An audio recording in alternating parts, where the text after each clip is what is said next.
I so admire, for years, Hewn Bakery co-owners Julie and Ellen King, who are building an independent, woman-owned retail empire across our region, featuring incredibly delicious, made-from-scratch baked goods. I am there probably, let's not say. I'm there at least often. Please don't ask me my favorite. I already have shocked Ellen and Julie, telling them the two things I've never ordered, because I'm always ordering those other things. Delicious. Fan hosted Ellen for an event back in 2018 that was at Nutcher High School, and it's such a pleasure to bring her back on stage. She has an incredible story. She's going to be in conversation with Jürgen Krauss. I know many of you already know Jürgen. Enormously popular contestant on the hit television series, The Great British Bake Off. You'll learn how Ellen and Jürgen's non-traditional journeys as bakers, what were those paths, how they met each other, and how their shared passion for baking is creating connections. And then interviewing them, joining them on stage is Vince Gerasole. He is a 14-time Emmy Award-winning broadcast journalist, Evanston resident as well. Vince has spent 20 years covering the features beat and anchoring and reporting for various newscasts at CBS Chicago, and he now hosts the station's weekly entertainment segment, CBS 2's Got Your Ticket. Let's welcome Ellen King, Jürgen Krauss, and Vince Gerasole to the stage. Hi, everybody. Thanks for joining us tonight. We really appreciate it. And that was a nice round of applause for both of you there. I want to start out with just a simple question, and let's go back about 4 or 5 years. So many of us were baking. We were locked up in our houses and we were baking. Raise your hands if you were baking with your family. But look, it's almost everyone in the room. So my question goes out to you is, what is it about baking that brings us together? I mean, we could have barbecued, you know, we could have made frittatas, but instead we were baking breads and cookies and things like that. What do you think it is about baking that brings us together? Well, I have read that bread baking is one of the most lonely occupations because you're shaping, you're in front of the oven, and you don't have to do much with others. Pastry is a different matter. But in answer to the question, baking is a process that can be shared, maybe not bread baking. When I started baking, it was with my brother and with my mother, so it was always a family thing, and I think this happens naturally, and especially in times like lockdown, when everyone is housebound. And it's a way to just pass time and to create something beautiful. And then we come to the creation.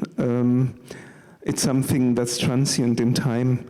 It disappears when you eat it. And you want to create something that's worthy the memory. So that's my That's sort of take. That's sort of the special spark in baking. How about you, Ellen? What do you think that reason is? Well, I did it for survival, so I feel like I would have enjoyed to be home baking a little bit more. But I mean, I started baking to deal with grief. So I think kind of what Jürgen said, where, you know, it's kind of baking bread is a lonely kind of solitude thing. But then when you bake sweets at all, it's something that you share. The smell permeates the room. I think when you smell something sweet, it makes you happy, more so than like a pot roast, right? I never feel much joy when I smell a pot roast, as opposed to if I come home and I smell like a cookie. It just instantly lights you up. And so I think people that during the pandemic, it's a longer process that has a reward at the end of it, much quicker than, you know, if you're like making coq au vin or something, it's, you know, hours. Whereas making cookies with your family, I know a lot of people started doing sourdough. How many people are still working on their sourdough now? Okay, so still solid, but less. I think the sourdough takes a lot more commitment to do, but the reward on that is also great because you become almost friends with your sourdough over those months, years, however long. So, Ellen, do you mind just elaborating a little bit on when you said you started baking to get over grief? Can you fill us in on that? Yeah, As much as you want to. I'm not going to make you go into. Oh no, I mean I'm an open book. I always joke that I come from an Irish family, so when we have grief, it's either you start drinking or you find some other addiction. And so for me, I had a young son at home, and it wouldn't have been a great thing to be drinking all day. Smart decision. Not right? everyone makes that. That's when I knew I was an adult. No, my mom had given me a cookbook, and I had moved here from Seattle, and there was the 2008 financial crisis, and my dad literally dropped dead of a heart attack at 62, and I think looking back on it now, it's kind of funny. I think I'm somebody that kind of like doesn't go to a doctor maybe as often as I should, and I think I was actually depressed. I think that's what I would have diagnosed myself, is probably like clinically depressed, but instead I just channeled into bread. I mean, I became obsessed, where I was loading up my son, so like I said, an addiction, and putting him in my like old Subaru wagon, and he was, I think, 3 at the time, and I'd drive to Indiana to get 50-pound bags of flour, and then go back that same day and start making my bread for like the next day. And from that, it became a business. Like at my son's preschool, which some of you were graciously my first members in my underground bread club.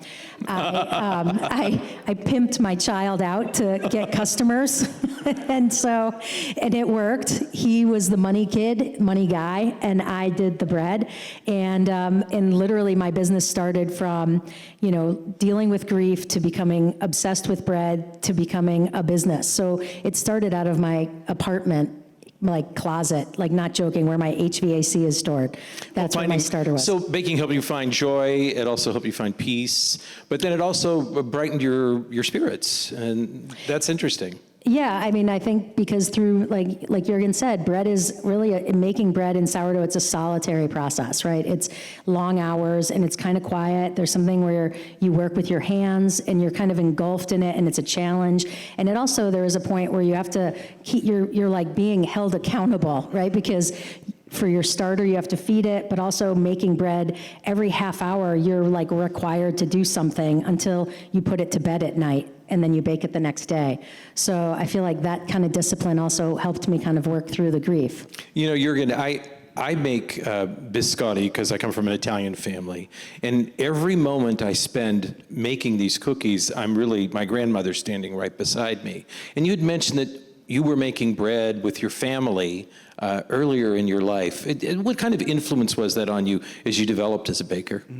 I actually wasn't making bread with my family. We had a food store next door that had the most delicious bread I can remember, and I'm still craving for these milk bread rolls. I think I'm very close there, but not quite yet. So no, we didn't make bread. We made Christmas cookies and cakes. And how did that influence you? It influenced me in a way that I felt baking was something natural. Baking and cooking, something that wasn't a special skill, something you just did, which might be odd. Bread baking then came later when I lived in England. Actually, about 10 years after I moved to England, I was craving for German bread, this kind of Mischbrot. So what some people call the fake sourdough. That's a rye sour with some wheat flour, with some yeast to stabilize the process. I was craving for that, and I got very deep into the process, call it an addiction. I got some bread books, I tried to understand the process, try to make it work, managed to make it work. And I think I'm out the other end now. I wouldn't call it an addiction anymore. It's a different kind of fun. It's a profession. There we go. Both of you have spoken about how much you like baking, love baking. It's become careers for you, but that isn't where both of you started. Tell us a little bit more, Jürgen. You have a background in physics. Yeah, so my career, if you want to call it that, is not linear. So I knew all the way in secondary school I wanted to study physics. It's something that really was easy for me at school. I didn't have to do much. In German Abitur, you had to select 2 subjects that were the main subjects. You had 5 lessons per week in those subjects, and I selected maths and physics because I could be lazy in a productive way. Now, what does it mean being lazy in a productive way? It means not having to learn pages and pages and pages of vocabulary that is kind of unconnected knowledge that is in a dictionary. It means that you needed a small set of formula and of procedures to build the whole world around you. And I did very well in maths and physics. I didn't do that well in other subjects. Had you been baking at that time, though? Baking came to you later in life, or no? No, I haven't been baking. I have been playing the trombone in the town band, but I haven't been baking at that time. So baking came to you later in life. And Ellen, you had a different route to baking as well. Yeah, the difference is I truly was lazy. Like you, like I did not take math class or physics. I never took any of that. So I was a good liberal arts. I studied history, and honestly, I'm so right now. My son is 17, and he's looking at studying history because he doesn't know what he wants to do. And I keep hearing, he keeps saying to me, I'll never get a job. I have no clue what I'm going to do with my life. And I'm trying not to be insulted, that I feel like studying liberal arts history is kind of allows you to do anything in the world. And so my background was, I went to school and got my history degree, and then I got my master's in history. And yeah, you really can't get a job, but you just have to be more creative, that's all. And so then I just kind of worked some jobs that I didn't really like, and then I ended up going back to culinary school in my mid-20s into Seattle. And honestly, that was where my parents told me. My dad has specifically said I should go to culinary school when I was in high school. But that was back in the day when it was food service, and my dad... A totally different world. It was a world where literally my dad worked in food, and I would sometimes go with him, and the men would be wearing dirty aprons, smoking a cigarette, and cooking. And so for me, food service was literally like, you couldn't get any other job. And so I was pretty convinced he thought I'd flunk out of college. You know, I remember reading in Anthony Bourdain's first book, he said it was, ex-cons were working in the kitchen, and a lot of the food industry was a rough place to be. Yeah. It's so different now. It's a place to express yourself. Not everywhere. I was in Abergavenny on the food festival last year. Abergavenny is kind of the best English, or shall I say Welsh, food festival. It was founded by two farmers who wanted to have a rock festival in the town, weren't allowed to play loud music, turned it into a food festival with lots of rock bands. And it has been going for 40 years, and it's fantastic, amazing. When I was there, they had their Jubilee session where three famous British chefs, I can't remember the names because I'm bad with names, three famous British chefs were on the stage cooking up the grandiose celebration dinner. Well, for the start, they were all drunk already. One of them took a very expensive, very, very special bottle of whiskey, which really didn't last long on that stage. And you can imagine how that ended.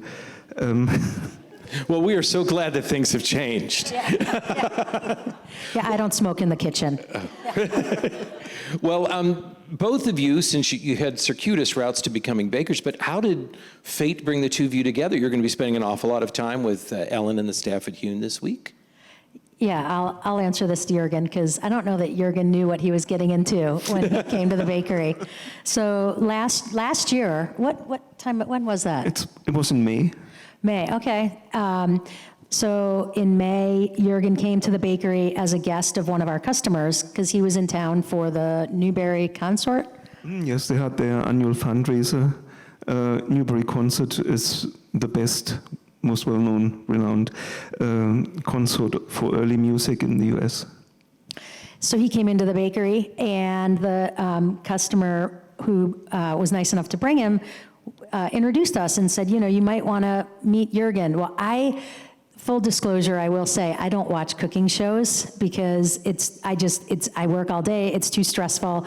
I'm watching these shows and I don't find it enjoyable. So Jürgen came in and I was like, oh, it's nice to meet you. I didn't know who he was. I thought she was just introducing me to her friend.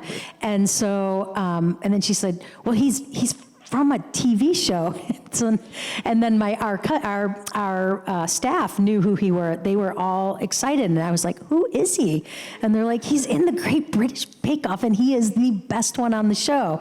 And so then we gave him a tour, and we just hit it off. It was like a little short tour in the bakery, and I just said, well, if you ever want to come back and do something, let's just because I just want to have fun. I don't want to work so hard. Although this week's been very hard, Jürgen. No, I'm just kidding. So I said to Jürgen, why don't you we'll find a time, you'll come over, we'll just do a class, we'll kind of hang out. I didn't really know what we were going to do, but I just thought it'd be more realistic having you come here than me go to England. And you didn't invite me, actually. There's that, too. But Well, what's great, you do have a marquee event this week, because if you haven't been there, Hune has opened up their third location now in Winnetka, and you're having a ribbon cutting on Thursday, right? yeah, I think we're going to give Jürgen the big scissors and see how he cuts a ribbon. I hope you're practicing. And I will do my best. Jürgen, can you bring your trombone? Will you play your trombone? Possibly, yes. Now, playing the trombone and music is quite important to you. How does it relate to baking? Is there a connection or no? I think there's a connection. There's also a connection with other things. You have to live in the moment, and that's true for everything you do. It's especially true for arts that disappear. Like I mentioned before, your baked goods disappear when you eat them, so you're actually working for the memory of it. And the same is more extreme for music. It's probably the most extreme art form in that way. You can write down music, but it's not really what you're hearing. You can't, well, not many people can look at a page of music and hear it. So musicians produce something for the moment. If they are not in the moment while doing it, you'll run away immediately. So you have to be in the moment when you do that. You have to be very conscious, and you have a very responsible job to produce good memories. That's my take on it. Can I ask you all a question? Raise your hand if you were watching the Great British Bake Off.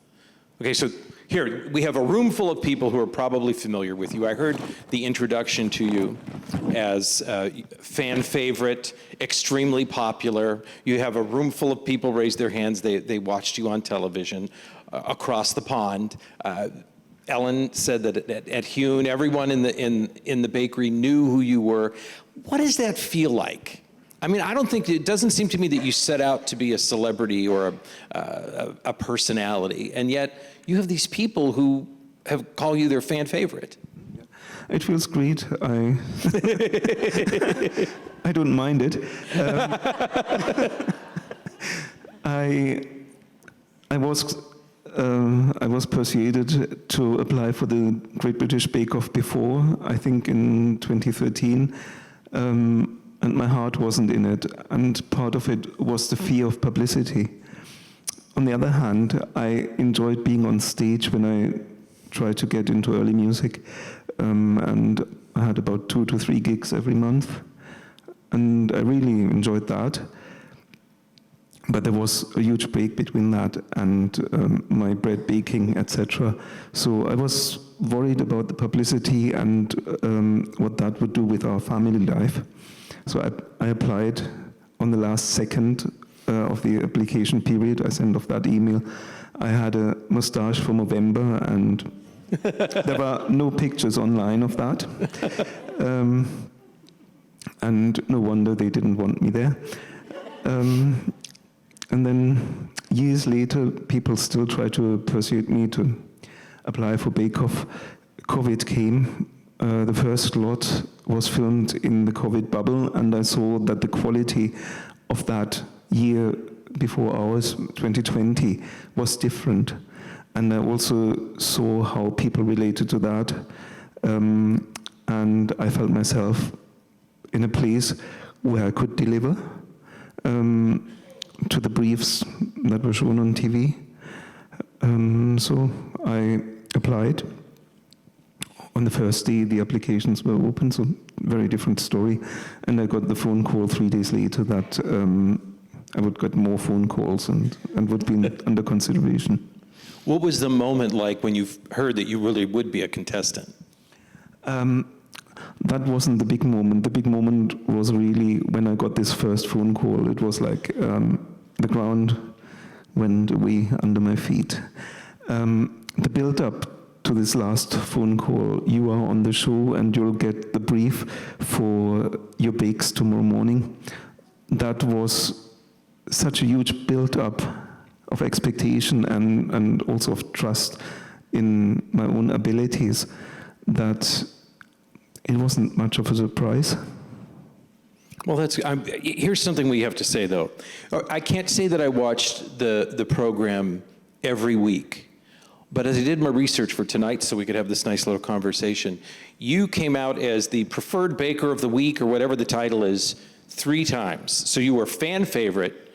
You came out 3 times, and everyone was astonished on the panel when they had to eliminate someone before the final episode, and it was you.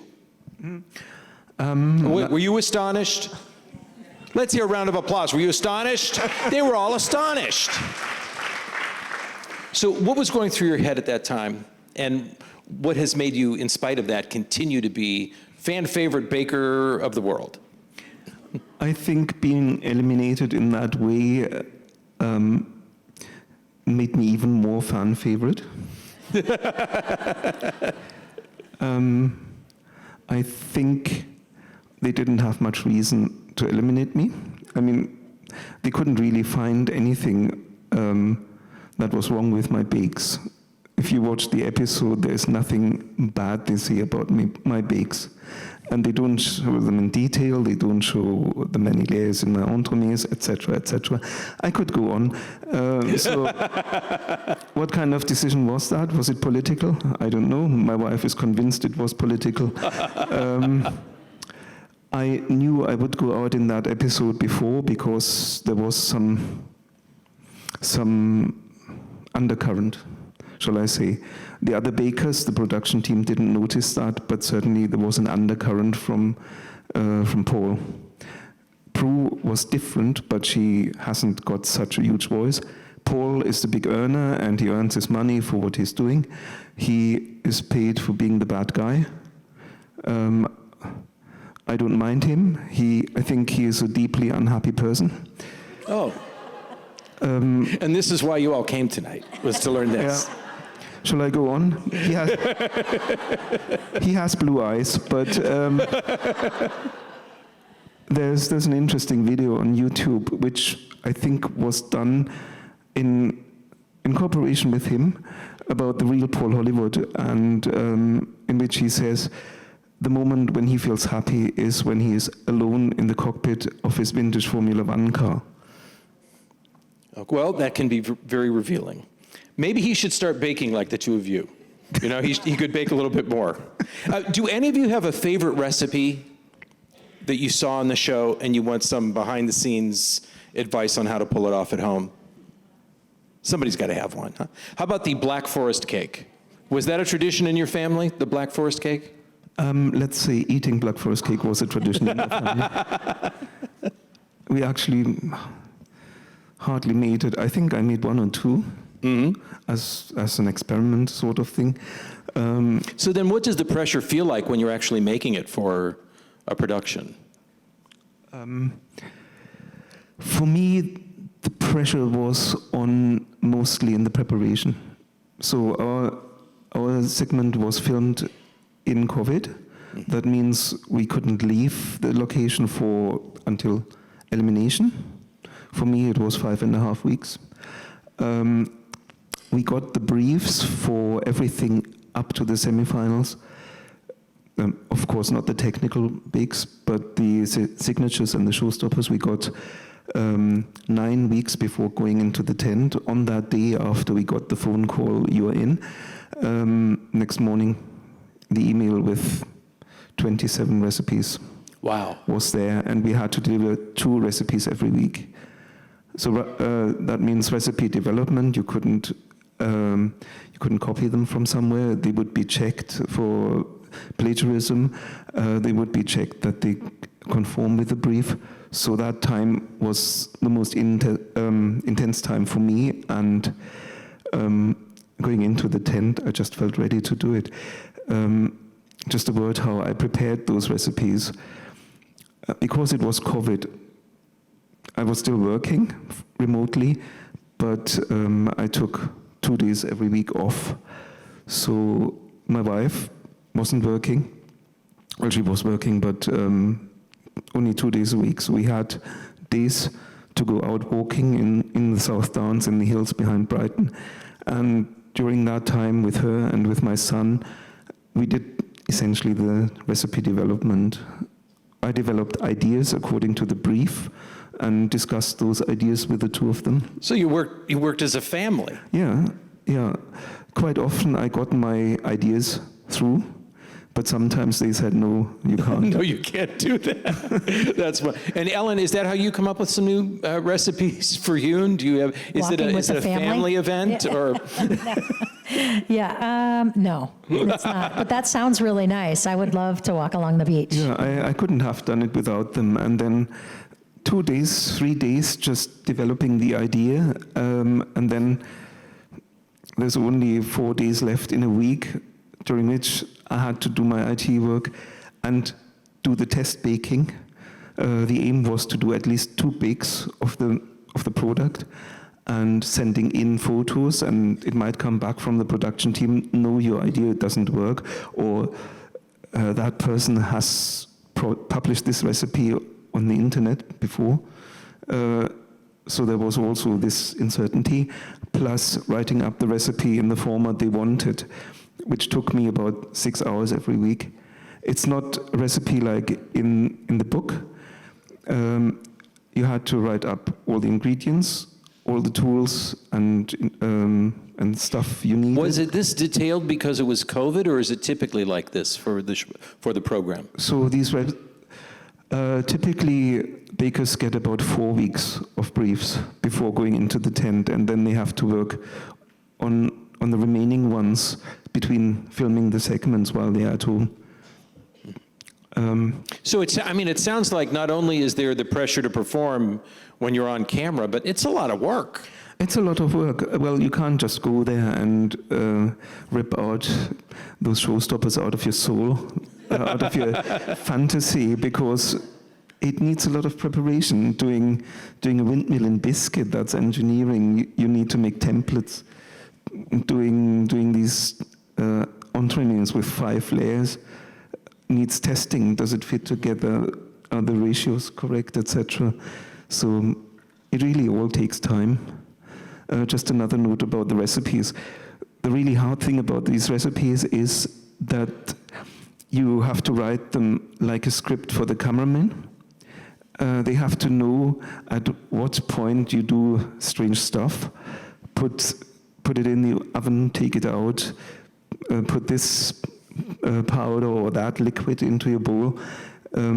So they would use your recipes as a script to point the camera on your hands. They could make a shot sheet out of your recipes. Yes. And Ellen, if you had to make a shot sheet out of your recipes, would you be nervous, or you could handle it?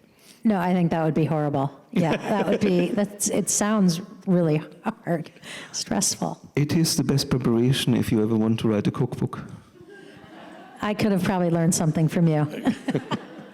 Ellen, I want to talk just a little bit more about Hune, because Hune is a bakery, but it's a little bit more than that, as we heard alluded to, and you're going to blush when I say this, but really 3 locations, you keep people employed, you have a very proactive and thoughtful point of view when it comes to the community that is your customer base, the community that you serve.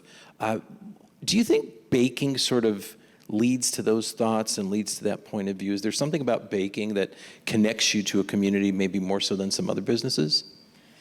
I mean, for sure. I mean, our bakery in particular, I mean, everything we make is done every day. So like if you're eating one of our loaves of bread, we've hand divided it and shaped it. And so there really is, I mean, you can think about the transference of energy, right? Where I do feel that when I'm shaping bread, I feel I'm in the flow of kind of something that I should be, right? So if anybody's ever done anything where you lose track of time and you just kind of get into this flow and this rhythm, and you kind of feel peaceful. And I feel that with bread, and I feel whenever it's not as often that I'm working in the back in the bread room, because we have 3 places and I'm always trying to like put out fires somewhere. But I do feel there's moments where I feel really, really fortunate knowing that, and it'll sound cheesy, but that loaf of bread that we every time we care about it, right? We're never shaping it perfectly. They're always a little bit flawed, but they always, I know that someone's taking that home and gonna eat that. And so it does feel like this whole full circle. And also knowing the wheat that we work with, I know the farmer that grows it. So he comes and he delivers it to our, in the back, his name's Harold. And so knowing the wheat is grown in Illinois or Wisconsin, and then it's harvested by him, it's stone milled by him, it's kind of like this whole continuum.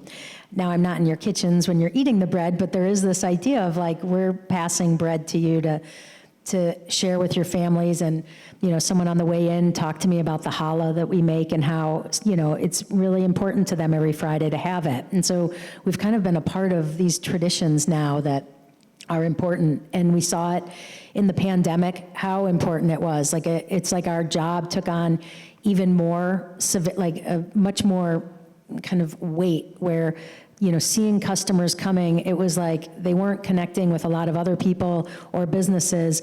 And even if we all had masks, we were seeing customers, every week or every other day. And it was a kind of a vital lifelink for all of us. I just remember visiting you during the pandemic and how important and how serious you were about making sure customers could still get their products, making sure your people could still work, but all the safety measures that you took, all of this so that people could break bread and sort of have some sort of a moment of relax in very difficult times. I mean, does it surprise you that at the end of the day, that's what it's all about, is just breaking bread at the table with your family, and you've played a part in that?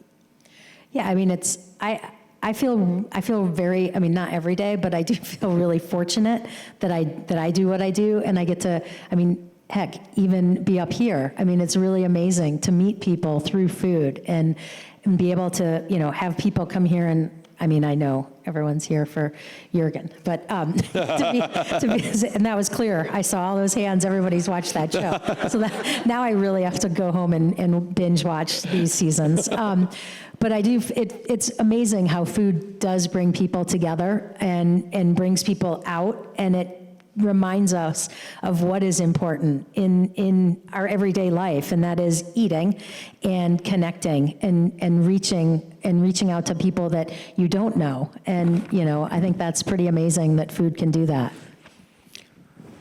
That was actually also a feature of being on Bake Off, bringing people together. Bake Off is meant to be a contest, but we participants, we didn't see it as that. We had a test kitchen, which is also specific to the filming in the bubble, filming during COVID. Others don't get that luxury, so we lived in a hotel just outside the doors, was a tent with kitchens for every one of us, just separated by a curtain. And that meant we were all together cooking along, trying out our recipes for the next filming. 2 days in the test kitchen, 2 days filming, then 2 days the next bakes in the test kitchen, 2 days filming, etc. It meant that we fed each other our bakes before they went on to the show. We all had our opinions about each other's bakes. We helped each other. So the whole show was much more of a group activity than it appears to be when you watch it on TV. So that begs the question, are you still in touch with your castmates? Do you see them frequently? Unfortunately, I'm not seeing them frequently. Everybody's busy doing their own thing. It has been 3 years, and you can't imagine how far the north of England is from the south of England. You live in a tiny country here, Geometry is different once you go across the pond. All these coordinates just don't work anymore in that way. Can I get your take on this from both of you? So there is this perception that American baked goods are sweeter and that they're not as sweet in Europe. What are your thoughts on that? And then what are your thoughts on meeting the desires of an American public? When I bake German recipes, my wife says the English won't like it because it's not sweet enough. American things, if you look at books, they even use more sugar. That's just a fact. I'm sure there's a lot of history behind that, partly to do with farming in the US. If you look at corn syrup, the whole history around that, that's probably one big thing. So the German taste is less sugar. You probably see taste my bakes from my book out there. A lot of things are not very sweet. Ellen, as you experiment with recipes, what do you know? I mean, we do have a very large appetite for sweet things in the United States.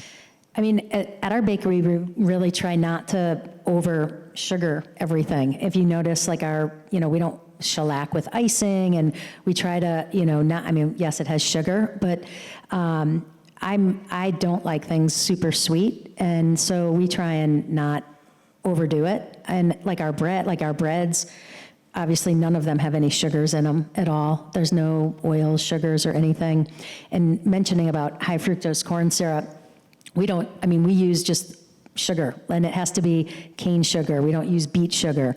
We don't use any other artificial. And I think that makes a big difference is when people use beet sugar, which is really common, even pretty much at most bakeries, or high fructose corn syrup, we avoid all of that. And I think sugar, traditional sugar cane has a different flavor to it, and it's maybe not as sweet when you're using the real stuff. I wanted to go back to something you had said earlier about the farmers you work with who provide you with your wheat. How do you find them? Well, when we started out, that was really hard. Like I said, I was driving to Indiana to pick up bags of flour. But I was really lucky when we opened the bakery. I think it was in 2015. I studied history, but I can't remember any dates in my own life. So I don't know what's wrong with me. But Harold actually, he's a farmer in central Illinois, he came to us and found us. So there was a woman at the Evanston Farmers Market who had talked to him about us. She had met him. And he came on a tour, and kind of all good things come to the bakery. Like Jürgen, Vince, Harold came to the bakery, and he was just starting out to build a stone mill in central Illinois. And so he kind of just talked about what he wanted to do, and we'd been having a really hard time finding locally grown flour, which sounds crazy. We're in the middle of the heartland, right? I mean, we're surrounded by fields and farms, but those are not farms meant for feeding people, especially wheat. Most of that is either corn or soybean, or it's meant for animal feed. So I know that we look around and we think we're, the bread basket, but that's actually not the case anymore. So meeting somebody who actually grew wheat in Illinois and processed it was really rare. I don't know, I haven't confirmed this, but I think pretty much Harold was the first farmer that put a stone mill in the Midwest in over 90 years. Wow. Not just one, but he put in, I think he has now 4 stone mills that are about 3 feet wide, and they process about 600 pounds of flour an hour. And so we're very, very fortunate that he cultivates over 2,000 acres. And then, so that means he grows different varieties of wheat. So we have access to heritage varieties of wheat, which, I mean, I could sit up here all day talking about why it's better to work with heritage varieties of wheat that are stone milled as opposed to conventional wheat that is roller milled, and then it gets added gluten into it and other things added. Our wheat is free of all of that.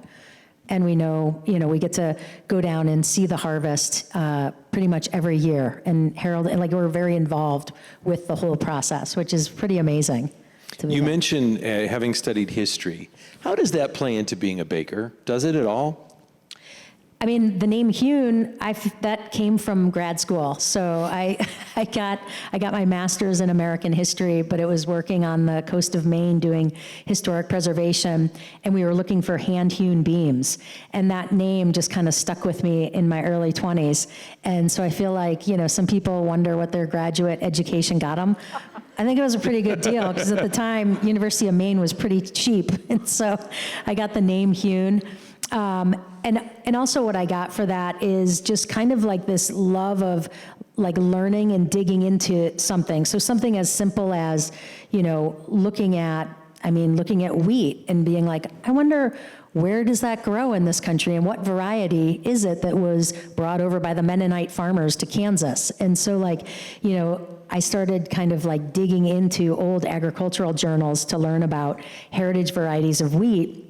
And then I would talk to my farmers and ask them to grow these varieties, because they had been grown at the turn of the century. And you know, especially with climate change, these varieties are going to be the ones that actually keep this country fed, because a lot of these varieties can deal with either drought or they can deal with high humidity.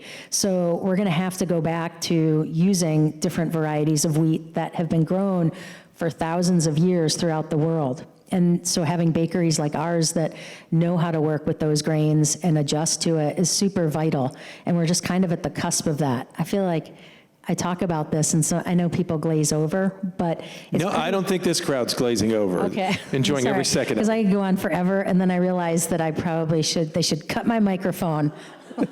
No, and you know what's interesting is we were having a conversation with Jürgen last night, and it was very similar, and that you were speaking about when you first decided to make your breads in England, there are different types of wheats that you could use to make your breads. None of them were necessarily what you could find when you were in Germany. But what were the different types of wheats you were finding in England? Yeah, if you go to a supermarket, there is the high gluten, so-called bread flour, which is mostly Canadian hard wheat with 14-15% gluten. Then there is a mix which is called strong flour, which would be what in America is AP flour. And in good supermarkets you can find this flour just from English grains. It doesn't have that much gluten. It's not as nice as American high gluten flour. So if you want to make loaves like tartine with huge holes in that, it just doesn't work with English wheat.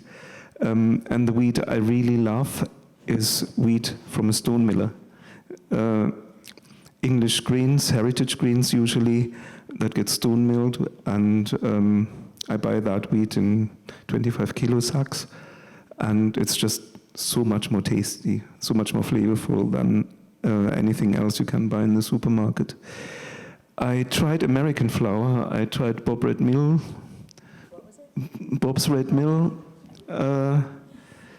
You can't get much American flour in England, but I wondered when I was blogging on the Fresh Loaf why all these American bakers put so much flavors in their breads. And baking bread with that bag of flour from Bob's Red Mill, it made a nice looking slice, but it tasted like cardboard, so you needed something to add in there, be it sugar or be it dried tomatoes or olives or whatnot. They don't use Bob's Red Mill at Hewn. Just to, I know. I'm conscious. I should do a tour. Well, if anyone has an idea to invite me to a tour of American mills, I'd be happy to come along. Well, I think I can help you with that, Jürgen. I'll take that. Okay. There's so much happening in that world, and because I'm not doing it full time.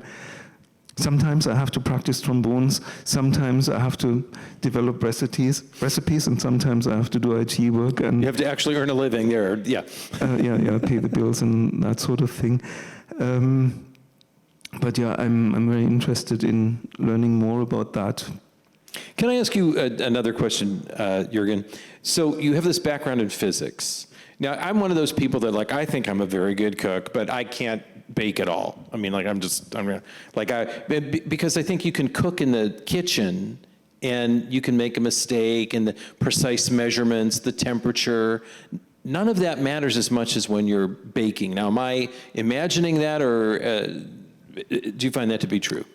I think that's true. I think in cooking, at least that's how my brain works. In cooking, I can imagine a flavor and put things together, and it doesn't matter too much in terms of texture or flavor if I get certain things wrong. If you want to make a bread, there's a certain limit of special flours you can put in. If you want to put flours that don't contain gluten, like barley, or if you want to put rye into bread that has enzymes that degrades gluten, then there are certain limits, and you need to know about these limits. Once you have a feel for these limits, and I mean really a physical feel, you have made a lot of bread using combinations of flours that work, you'll feel whether something new, a new idea works or not.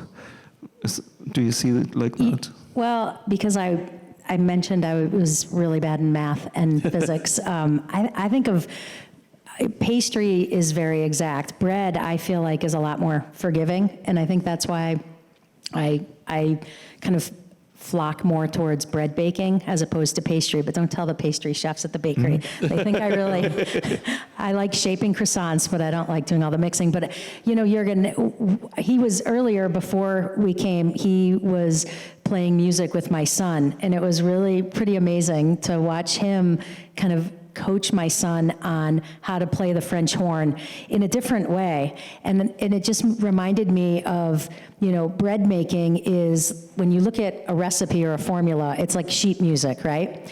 But there's so many ways to play that music that you can have your formula, but from that you can venture off into so many different ways to make your bread more unique and different. And just like when you're playing sheet music, you take a pause, or you play with more force, or I don't really know but I think it's the same with making really good bread. Is you have to kind of know the boundaries and know the rules, but then be able to kind of interpret it, and a lot of it is touch. So sometimes, especially when you're working with heritage varieties of wheat that are stone milled, the hydration level is different depending on the season and when it was harvested. So you have to know when you mix it that maybe the water ratio is off. Just by, once you start incorporating it, you can feel it wetter. And then you have to, you know, it's actually, when you add too much water, it's a big problem. So it's harder to get the bread balanced by adding flour to it. So you always want to hold back water. So my long story is, I think that it's a lot more art. And that's why I feel like Hune has been successful, is because we aren't so tied to focusing on formulas and recipes, and it's a lot more of our bakers with their hands and their touch and craftsmanship. You know, you were talking about music, and in the corner over there is your trombone. So do you think you could play a little bit of trombone for us? I certainly can. My lips feel a bit rough. I'm not sure why. Maybe I was talking too much today. Well, we'd love to hear you while you put your trombone together. I did want to ask Ellen another question, so can you go get the trombone for us and play something now? I can do that, yes. Okay, give him a round of applause while he does it.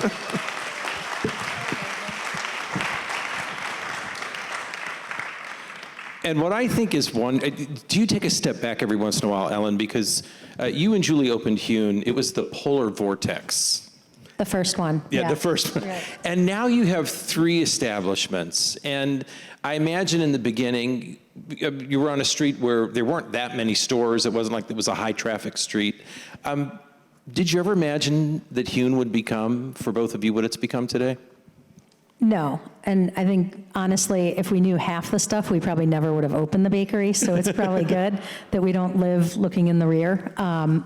Yeah, I mean, originally when we thought about opening it, I thought that we'd be open 3 days a week, and I could maybe make 20 loaves of bread a day and then just kind of call it a day, because I didn't want to have to work every day. I knew what it meant. And I mean, if you told me that we'd have 3 locations, and I think we almost have 50 people now hired. Like we have 50 employees, which is insane. Yeah, honestly, it's mind-blowing.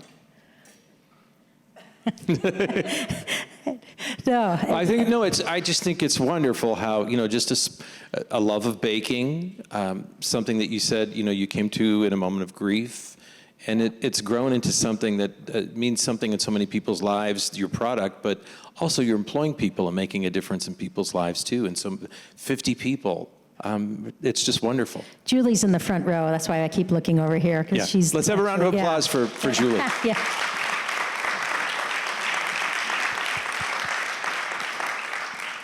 All right, can you play 76 trombones for us? Oh, no. We'll let you play a musical selection of your choice. Are there any trombonists around? Well, yeah, I play trombone, but I'm awful at it, so there. Well, I'll go with 1600s. Okay.